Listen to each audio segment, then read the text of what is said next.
네, 오늘 추운 날씨 속에서도 현장으로 나오신 한 분 한 분 주님의 이름으로 환영하고 축복합니다. 그리고 또 특세 넷째 날인데 온라인으로 계속해서 함께 예배하시는 우리 성도님들에게도 동일한 은혜가 있기를 바랍니다. 오늘 함께 나눌 하나님 말씀은 전도서 9장 1절부터 10절까지 말씀입니다. 우리 한 절씩 교독하면서 읽도록 하겠습니다. 1절부터 10절까지 말씀입니다. 제가 먼저 1절 말씀 읽겠습니다. 이 모든 것을 내가 마음에 두고 이 모든 것을 살펴본즉 의인들이나 지혜자들이나 그들의 행위나 모두 다 하나님의 손 안에 있으니 사랑을 받을는지 미움을 받을는지 사람이 알지 못하는 것은 모두 그들의 미래의 일들임이니라.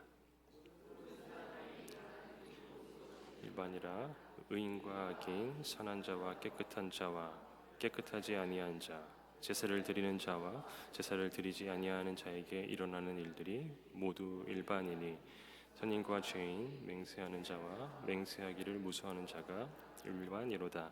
모든 사람의 결국은 일반이라. 이것은 해 아래에서 행해지는 모든 일들 중에 악한 것이니 곧 인생의 마음에는 악이 가득하여 그들의 평생에 미친 마음을 품고 있다가 후에는 죽은 자들에게로 돌아가는 것이라. 모든 산자들 중에 들어있는 자에게는 누구나 소망이 있음은 산 개가 죽은 사자보다 낫기 때문이니라. 산 자들은 죽을 줄을 알되 죽은 자들은 아무것도 모르며 그들이 다시는 상을 받지 못하는 것은 그들의 이름이 잊어버린 바 됨이니라. 그들의 사랑과 미움과 시기도 없어진 지 오래이니 해 아래에서 행하는 모든 일 중에서 그들에게 돌아갈 몫은 영원히 없느니라.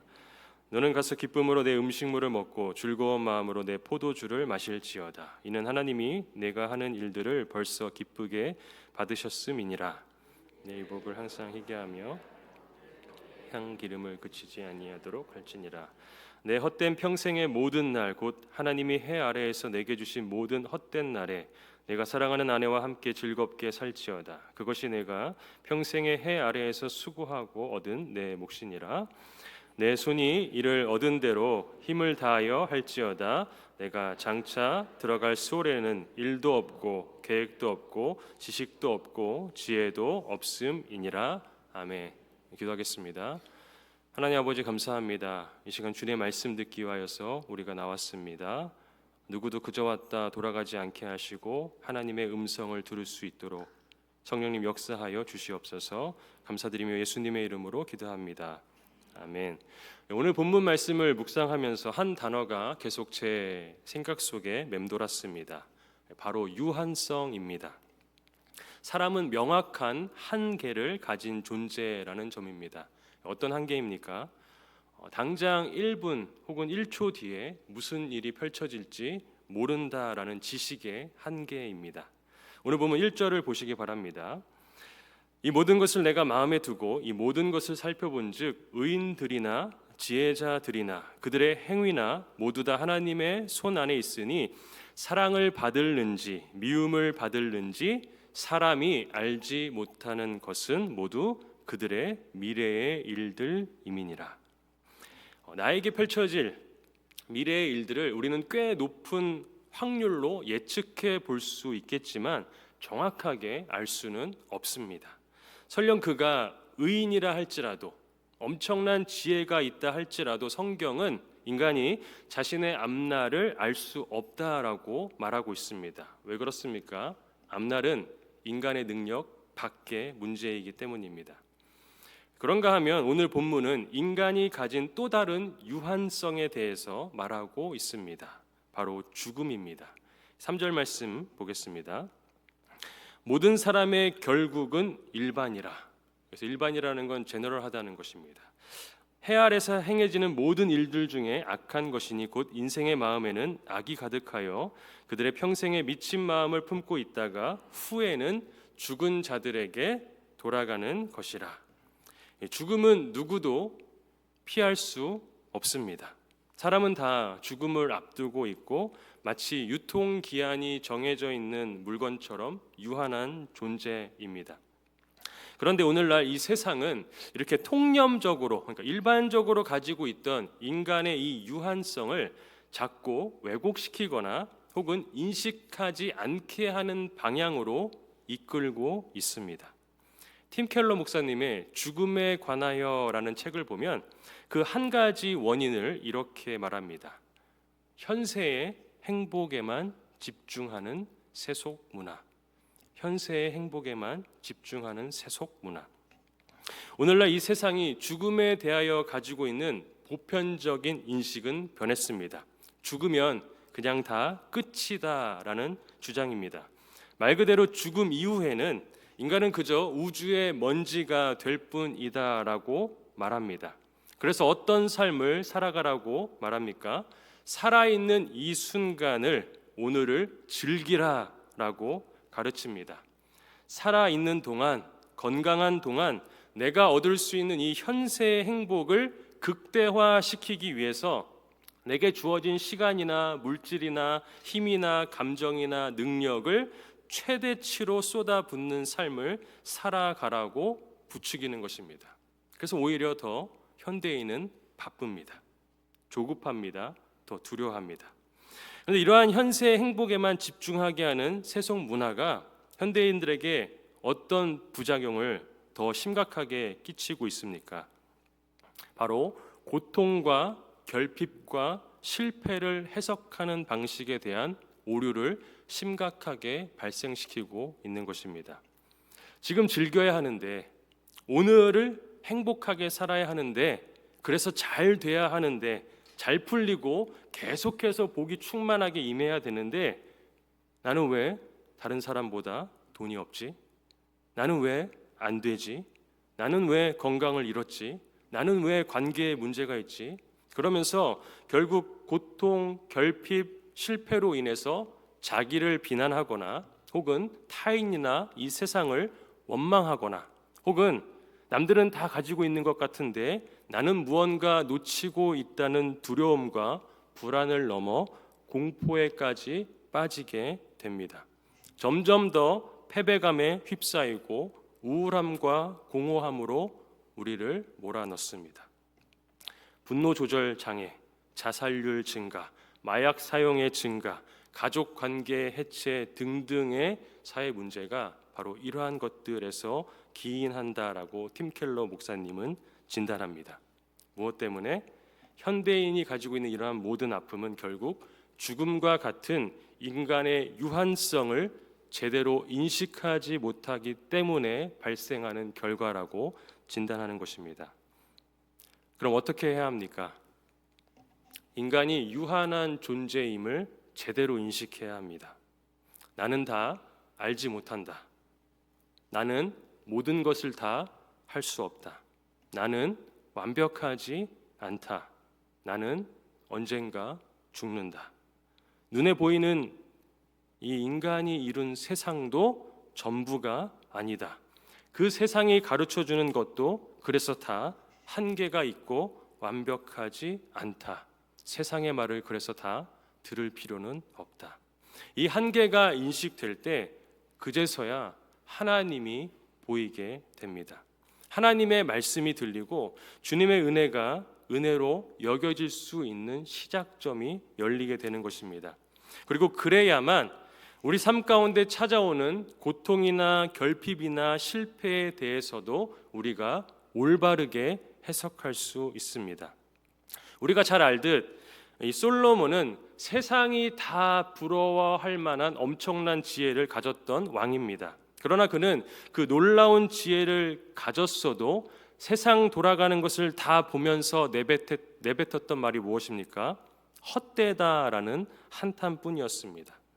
자신의 지혜로 여러 문제들을 풀어낼 수 있었습니다. 그러나 여전히 자신이 가진 그 엄청난 지혜로도 해결하지 못하거나 오히려 더 좋지 않은 쪽으로 흘러간 일들도 자신이 보았기 때문에 그렇습니다. 무엇이 그렇습니까? 자신의 나라인 이스라엘이 그렇게 되었습니다. 솔로몬 왕 뒤로 이스라엘은 남과 북으로 분열되어 버렸습니다. 고통과 실패입니다. 결국 자신이 가진 한계, 여전히 연약함을 인식한 그가 그 충만한 지혜를 가지고 있음에도 불구하고 주목하게 된 것이 무엇입니까? 바로 창조주 하나님, 주관자 되시는 하나님입니다. 오늘 보면 1절과 9절 말씀 보겠습니다. 오늘 1절에 이렇게 기록합니다. 이 모든 것을 내가 마음에 두고 이 모든 것을 살펴본즉 의인들이나 지혜자들이나 그들의 행위나 모두 다 하나님의 손 안에 있다라는 것을 인식한 것입니다. 9절도 동일합니다. 내 헛된 평생의 모든 날 곧 하나님이 해 아래서 내게 주신, 이 인생이 어떻게 이루어졌다라고 결국 주목하게 됩니까? 다 하나님에 의해서 주어진 것이라고 인정하지 않을 수 없게 된 것입니다. 인생은 헛되고 쾌락도 성취도 지혜도 다 사라지지만 솔로몬은 분명히 알았습니다. 무엇이 반드시 남게 된다는 것을 알았습니까? 하나님 앞에서의 삶은 반드시 남는다라는 사실을 보았습니다. 인간의 삶은 결국 다 하나님 손 안에 있음을 주목한 것입니다. 그래서 그는 전도서 12장, 어쩌면 결론과 같은 전도서 12장 13절에서 이렇게 명령합니다. 우리 함께 읽겠습니다. 시작. 이래 결국을 다 들었으니 하나님을 경외하고 그의 명령들을 지킬지어다. 이것이 모든 사람의 본분이니라. 이게 본분이다라고 명령합니다. 그런데 문제는 무엇입니까? 나의 한계, 나의 연약함을 인식해야 하나님께 내 눈과 귀와 마음이 열리게 되는데 인간이 그렇지 못하다라는 사실입니다. 이 AI를 비롯해서 이 세상을 한번 생각해 보시기 바랍니다. 기술과 자본만 있으면 삶의 한계를 계속해서 없애 나갈 수 있다라고 말합니다. 어쩌면 그래서 하나님을 더 이상 간절히 찾지 않는 세상으로 더 빠르게 변해가고 있지 않나라는 생각이 듭니다. 그러면 하나님을 안다라고 말하는 신앙을 가진 우리는 좀 더 낫습니까? 좀 안전합니까? 그렇지 않습니다. 저 역시도 내가 다 할 수 있다고 생각하면 하나님을 찾지 않습니다. 때론 하나님을 찾을 때가 있긴 하지만 전적으로 하나님을 필요로 하지 않는 것 같다라는 생각이 들 때가 있습니다. 내가 요청드리는 부분만, 몇몇 부분만 하나님이 도와주시면 된다라고 여기기가 일쑤입니다. 마치 여전히 저는 내 삶이 영원할 것처럼 생각하고 행동하면서 반대로 나 자신이 철저하게 죄인이고 연약한 존재이며 한계가 있는 사람이란 것을 망각하고 스스로 지혜 있다 여기면서 살아가고 있는 것입니다.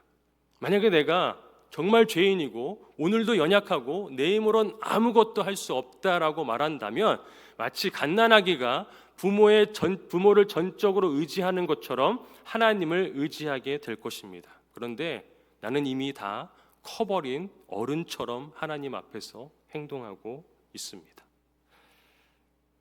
그러면 하나님이 보여주셔도 보이지가 않습니다. 말해주셔도 들리지가 않습니다. 보여주시고 말해줘도 잔소리로 들리게 될 뿐입니다. 로마서 1장입니다. 장세로부터 그의 보이지 아니하는 것들 곧 그의 영원하신 능력과 신성이 그가 만드신 만물에 분명히 보여 알려졌나니 그러므로 그들이 핑계하지 못할지니라. 아무도 하나님이 없다라고 핑계할 수 없다 말씀하십니다. 21절입니다. 그러나 하나님을 알되 하나님을 영화롭게도 아니하며 감사하지도 아니하고 오히려 그 생각이 허망하여지며 미련한 마음이 어두워졌나니 왜 이렇게 됐습니까? 22절에서 이렇게 그 이유를 말합니다. 스스로 지혜 있다 하나 어리석게 돼요. 우리 스스로 지혜 있다, 어떻게 살아갈 줄 안다, 어떻게 해결할 줄 안다, 이런 일들, 이런 감정 어떻게 하면 된다, 그렇게 스스로 지혜 있다 여기면 여길수록 하나님이 말씀하시는 것, 보여주시는 것이 들리지 않고 보이지 않게 되는 것입니다. 사울 왕이 그랬지 않습니까? 선지자 요나가 그랬지 않습니까? 과거 바울과 같은 바리새인들이 그렇지 않았습니까? 다 스스로 지혜 있다 여겼습니다. 내가 알고 있는 것, 내가 믿고 있는 것, 내가 원하고 있는 것이 다 맞다라고 생각하면서 하나님이 친히 말씀해 주시는데도 불구하고, 예수님이 친히 가르쳐 주시는데도 불구하고 스스로 지혜 있다 여겼기 때문에 하나님이 가르쳐 주시는 삶이 행복이 아니라 내가 추구하는 것이 행복이 맞다라고, 세상도 다 그렇게 가고 있다고, 그렇게 하니까 하나님의 음성과 하나님의 섭리가 눈에 보이지 않게 되었던 것입니다. 이 모든 것은 하나님 앞에서 어리석을 뿐입니다. 그런 맥락에서 올 한 해 우리가 한계를 만날 때, 실패와 고통과 결핍을 마주할 때 남들과 비교하면서 괴로워하고 좌절하고 내 삶을 원망하고 나를 비난하고 타인을 원망하는 것이 아니라 내가 바라는 것을 내려놓고 온전히 하나님을 깊이 만나는 그러한 시간의 전환으로 바꿀 수 있는 저 우리 모든 성도님들 될 수 있기를 간절히 바랍니다. 세상은 한계를 끝이라고 말합니다. 그러나 성경은 한계를 오히려 하나님을 만나는 시작으로 보여줍니다. 세상은 죽음도 그저 끝이라고 말하지만 실상은 하나님을 참되게 만나는 또 다른 시작이지 않습니까? 나아가 꼭 어려운 상황이 아니더라도, 꼭 그러한 상황이 닥쳐서만이 아니라 유한한 나 자신을 돌아보고 죄인인 나 자신을 기억하고 연약한 나 자신을 인식함으로 주님께서 무엇을 원하시는지, 어떤 삶을 살기를 바라시는지를 먼저 알고 온전히 주님께서 원하시는 그 삶의 방향으로 우리의 인생의 방향과 초점을 다시 맞출 수 있는 저 우리 모든 성도님들 될 수 있기를 간절히 축복합니다. 누가복음 10장 21절 말씀입니다. 그때 예수께서 성령으로 기뻐하시며 이르시되 천지의 주세이신 아버지여, 이것을 지혜롭고 슬기 있는 자들에게는 숨기시고 어린 아이들에게는 나타내심을 감사하나이다. 옳소이다. 이렇게 된 것이 아버지의 뜻이니이다. 주님은 말씀하십니다. 내가 스스로 지혜 있다 여기는 것, 내가 가지고 있는 경험과 지식의 방향성을 잘 가지고 있는 것이 하나님의 뜻을 알게 되는 길이 아니라 오히려 하나님 앞에 내가 알고 있음에도 불구하고 다 모르기 때문에 다시 알려주십시오. 아니, 내가 이미 알고 있어도 하나님, 저 여전히 잘 모르기 때문에 또 알려주십시오. 하나님, 이 삶이 맞았다라고 생각하시지만 하나님께서 아니시다라고 하면 제 삶의 방향과 가치관과 생각의 방향을 바꾸겠습니다 라고 하는 그 연약한 겸손이 우리 마음 가운데 온전히 자리 잡을 수 있기를 예수 그리스도의 이름으로 축복합니다. 7절 말씀을 마지막으로 보면서 오늘 말씀을 마무리하겠습니다. 함께 읽겠습니다. 너는 가서 기쁨으로 내 음식물을 먹고 즐거운 마음으로 내 포도주를 마실지어다. 이는 하나님이 내가 하는 일들을 벌써 기쁘게 받으셨음이니라. 여기서 말하는 이 기쁨으로 먹고 즐거움으로 마시라라는 권면은 인간의 한계를 잊은 채 즐기면서 그냥 살아가라라고 말하는 말이 아닙니다. 하나님이 기쁘시게 받으신 삶, 이 말은 즉 하나님이 허락하신 삶이다라는 뜻입니다. 하나님께서 어드밋 해줬으니까, 어프로브 해줬으니까 그 어프로브 해주신 하나님께 감사하며 살아가라는 솔로몬의 명령입니다. 지금 이 순간을 내 행복을 위해서 소비하는 문화로서 살아가는 것이 아니라 하나님이 맡겨주신 오늘이라는 것을 인식하면서 이 시간들을 소중히 살아가라는 하나님의 초대입니다. 오늘 내 삶, 내 거라고 생각하는 것이 아니라 하나님이 맡겨주신 시간이라고 오늘도 생각하라라는 것입니다. 죽음을 앞뒀을 때만, 한계에 마주했을 때만 기억하는 것이 아니라 지금 그것을 기억하라라는 것입니다. 우리는 하나님이 허락해 주시지 않았다면 가족도, 건강도, 직장도, 그리고 오늘 이렇게 살아 있을 수도 없었을 것입니다. 우리는 예수 그리스도가 우리를 구원의 자리로 이끌어 주시지 않았다면 여기에 이렇게 앉아 있지도 못했을 것입니다. 여전히 마치 세상의 누군가처럼 하나님을 알지도 못한 채 죄와 사망의 그늘이 괜찮은 것 마냥 그냥 그렇게 억눌려 있었을 것입니다. 세상이 다 그렇게 돌아가니까 그냥 그런 거야 라고 하면서 내 눈에 보이지 않고 들리지 않으니까 눈과 귀를 닫은 채 그것이 맞다라고 여기면서 살아가게 됐을 것입니다. 그러나 하나님께서 우리를 그 자리 가운데 두지 않았기 때문에 우리가 여기에 올 수 있었습니다. 내 한계를 뚫으시고 찾아오신 주님 때문에 우리가 오늘도 죽음 넘어 소망을 바라보면서 살아가는 삶을 살 수 있게 된 것입니다. 우리는 우리가 가진 한계를 기억하고, 그러나 그 한계 앞에서 혹은 그 한계를 우리가 마주하지 않더라도 주님을 더 깊이 만나는 삶으로 계속해서 나아가기를 힘쓰는 이 한 해가 되기를 예수님의 이름으로 축복드립니다. 함께 기도하겠습니다. 하나님 아버지, 이 시간 간절히 바라기는 내가 가진 건강도, 내가 가진 가족도, 내가 가진 직장도, 내가 쌓아왔던 모든 것들도 하나님께서 허락해 주시지 않았다면 모두 다 누릴 수 없었던 하나님의 은혜임을 기억하기 원합니다. 주님, 주님의 그 크신 은혜 감사하는 마음으로 살아가는 우리 모두가 되게 하여 주시옵소서. 나 자신이 유한한 존재임을 기억하고 오늘이 주님께서 맡기신 소중한 삶임을 기억하며 오늘도 이 삶 가운데 하나님을 더 깊이 알고자 나아가는 저 우리 모든 성도님들 될 수 있도록 은혜 베풀어 주시옵소서. 특별히 결핍과 실패와 좌절과 절망 가운데 계신 성도님들이 있다면 오히려 그 한계를 통하여서 주님을 더 깊이 만나게 하여 주시옵시고, 놀라우신 하나님의 은혜와 축복 가운데에 그 모든 것들을 뛰어넘게 하시는 하나님의 능력이 경험되는 복된 날 되게 하여 주시옵소서. 감사드리며 우리 주 예수 그리스도의 이름으로 기도드립니다. 아멘.